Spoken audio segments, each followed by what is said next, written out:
Hey, this is Tom, and if 6 months ago I would have came up to you and I told you, hey, I got a stock that most people have never heard about. It doesn't do anything disruptive. It's very industrial and boring, but I think it will do 35% in 6 months. And luckily for you, we don't have to wait 6 months because I've already ran this test 6 months ago sharp.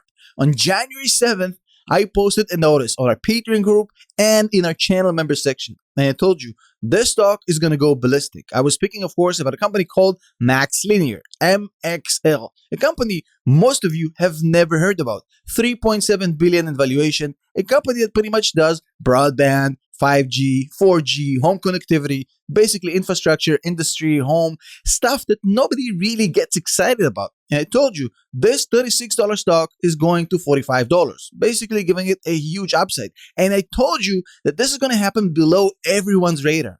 This is exactly what happened. Now, to be honest, I never expected this to happen so fast, but now we not only hit our target price, we crossed it and smashed it. So the target price was $45. The stock is currently at $49, giving us 36% in 6 months. And now we have to talk about whether we want to stay in at this insane price of $49 or do we get out and take profits. Because as you know, my methodology never changes. I always take a look at a company when I hit the target price and I make a reevaluation whether I'm staying in or I'm selling. It's not emotional. It's not about faith or the rain dance. It's about numbers. And this is exactly what we're going to do in this video. And as you know, the conclusion always comes first in my videos, always. So the conclusion here, I think the stock has hit its ceiling. I can't see any more upside for this stock beyond these numbers because this is already assuming quite a lot of success over the next few years. So I'm going to be cashing out. That's the bottom line. I don't hold you hostage. However, if you want to hear my analysis as to why I think this would happen, stick around because we're going to take a look at the DCF, at the management, other analysts. We're going to break down what they're saying about this company, basically go through the financials, everything I do on this channel as far as the full due diligence. And I already told you the conclusion, but you might want to see what's the road I taken to get to that conclusion so you can bash me in the comment section, right? In any case, whether you stay or leave, both options are fine, but I do ask you one thing. Don't click nothing. Don't smash nothing. Don't buy nothing. Don't subscribe to nothing. There's nothing to sell. No courses, no affiliate links, no sponsorships. Just give me your attention and let's get started. My name is Tom Nash and I quit my corporate job as a senior financial analyst to break down companies for you. But there's one thing you need to know about me. I don't take bullshit from anybody. So this is MaxLinear's homepage. As you can see, they do a lot of stuff in connectivity, basically connected homes, industrial projects, infrastructure, 5G, basically everything we thought is going to go crazy during a pandemic year, and it did. So the first thing I want to show you is the revenues. And as you can see over the course of the last 10 years, management have been killing it. They literally 10x the revenues in 10 years. 72 million to 766 million in 10 years is impressive. Now, this spike, though, is something that you can definitely attribute to the whole COVID pandemic thing. Basically, that means that this company, MaxLinear, was on the winning side of the whole pandemic trend. And now I think that's going to mellow down a little bit. Looking at the balance sheet, they have 130 million in cash, which is plenty. Also, the total assets are 1,026 million. If you actually take out the goodwill, 300, that means they have net about 700 million. And since they have 600 million in liabilities, that's not amazing, but at least they're positive. The only thing is that their debt is a little bit too big for their cash position. 376 million in debt over a cash position of 130 million is a little bit problematic, but not the end of the world. And if you look at the multiples, they're quite reasonably priced. A 5 EV to sales, which is about 11% overvalued. EV to EBITDA, current 12 months, is 180% overvalued, which is a little bit on the high side. Price to sales is about 9% overvalued. So basically, if you combine all of these multiples, the company is just slightly overvalued at this price point. And here's what I was talking about. The revenue growth over the past year was 180%. It's expected to go down to 43%, which is still impressive, but definitely not the growth rate we saw in the pandemic year. Also, EBITDA growth was 665%, expected to go down to 48.36. So they're definitely slowing down since everything is reopening.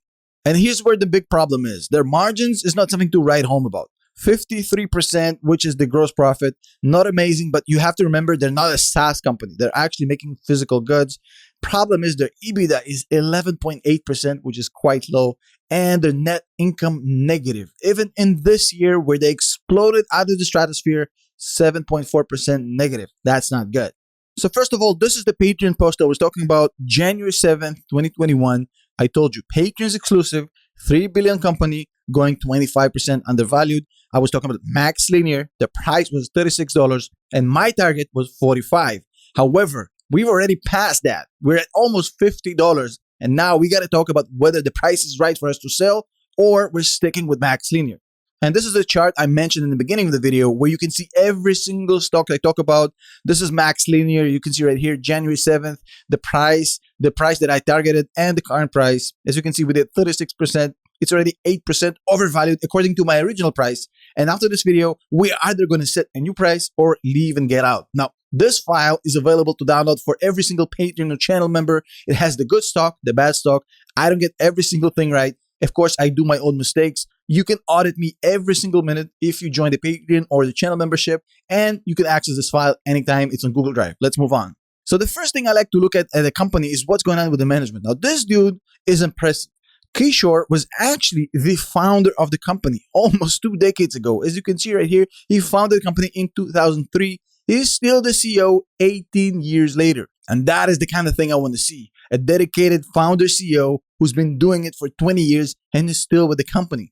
And that is exactly the kind of thing I want to see. A CEO slash founder that's doing this for 20 years and not looking to cash out. This dude is impressive. Now, if you take a look at the target prices right here, I screened the best analysts, only 5 stars as you can see right here, and I ranked them by highest to lowest. So as you can see right here, we have 10% undervalued, 7% overvalued, 9% undervalued, 7% overvalued. We do have a 28% undervaluation by one analyst, but for the most part, it's very kind of down the middle. It's either slightly overvalued or slightly undervalued. In fact, the target price that we're seeing here, the overall target price is $52.78, which means it has about $3 more to give, $4 more to give, about 9 to 8% according to this website. But I do have my own opinion, and my opinion is based on my DCF, which I want to show you. Okay, so this is my DCF for this company. As you can see right here, I assumed $100 million CapEx investment. It's a company that does a lot of CapEx investments because they're actually in broadband and in semiconductors. So they're doing a lot of work that requires heavy capital expenditures.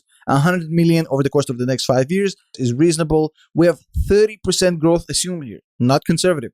30%. I want to see what we get if you have a 30% growth, which I don't think is exactly sustainable for this company.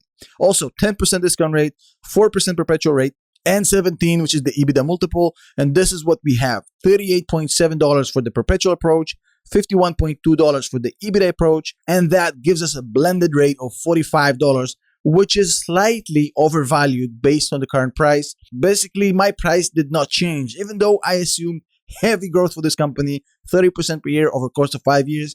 We still can't see any justification to go over $45. So for me, it's an out. So as you just saw, this 5G home connectivity play was perfect for the pandemic time. I think now it's starting to hit its ceiling. I can't see it going over 50 unless something remarkable happens. But of course, it always may happen. I can't predict the future. I'm just a guy on the internet. I'm not a financial advisor. You have to do your own research because this is my opinion. It might be inaccurate, might be wrong, might be even the ramblings of a madman. You absolutely have to do your own research. I'm not just saying this allegedly. Blah, blah, mother effing blah. A huge shout out to the channel members and the Patreons. If you want access to the DCF you saw in this video, as well as the price targets for every single stock I talk about, join my Patreon. It's $5 per month and you'll be supporting the channel. Why not? I'll see you in the next video.